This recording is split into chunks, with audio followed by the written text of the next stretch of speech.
3 పూట్ల 3, 4 వెరైటీలు చేసుకొని తినే వాళ్ళకి లిక్విడ్ డైట్ ఒక్కరోజు ఫాలో అయితే ఎట్లుంటుందో ఈరోజు చూడండి. మా ఇంట్లో ఫస్ట్ టైం మేము లిక్విడ్ డైట్ ట్రై చేసాము.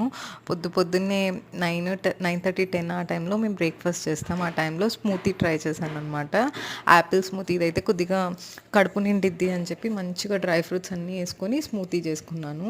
అదైతే తాగాక కడుపు ఫిల్లింగ్గా అనిపించింది ఒక 2 అవర్స్ పాటు. తర్వాత ఇంకా మసాలా మజ్జిగ చేశాను అనమాట.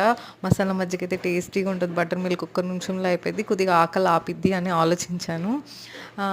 మిక్సీలో మసాలా మజ్జిగ చేశాను. చాలా టేస్ట్గా వచ్చింది. ఆ రోజు కారం ఎక్కువ అవ్వలేదు, బాగా వచ్చింది.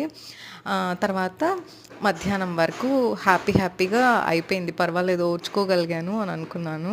కొత్తిమీర వేసి బ్యూటిఫుల్గా రెడీ చేసి ఇచ్చాను అనమాట. నెక్స్ట్ కొద్దిగా ఈవినింగ్ అవుతుందనంగా ఆకలి స్టార్ట్ అయిపోతుంది. ఇంకా ప్యాకెట్ సూప్ ఉంటే అది తీసుకొని హాట్ వాటర్ వేసి మిక్స్ చేశాను అనమాట. నేనేం కుక్ చేయలేదండి. అసలే ఆకలేస్తుంది. మనం ఫస్ట్ టైం ఉపవాసం లాగా అనుకుంటున్నాము, లిక్విడ్ డైట్ చేస్తున్నాము. మెయిన్గా బ్రెయిన్లో ఇది నడుస్తూ ఉంటుంది కదా. తర్వాత ఈవినింగ్ అయిన వెంటనే క్యారెట్ జ్యూస్ చేశాను. క్యారెట్ జ్యూస్ చేశాక చాలా రిఫ్రెషింగ్గా అనిపించింది. టేస్ట్ అయితే చాలా బాగుంది. క్యారెట్స్ భలే తీయగా ఉన్నాయి. 5:30 అయిపోయింది ఆ టైంకి. తర్వాత ఒక హాఫ్ అన్ అవర్ ఆగి గ్రీన్ టీ తాగాం. 6 o'clockకి ఎండ్ చేసేసాం మా లిక్విడ్ డైట్. మీకు ఎలా అనిపించింది?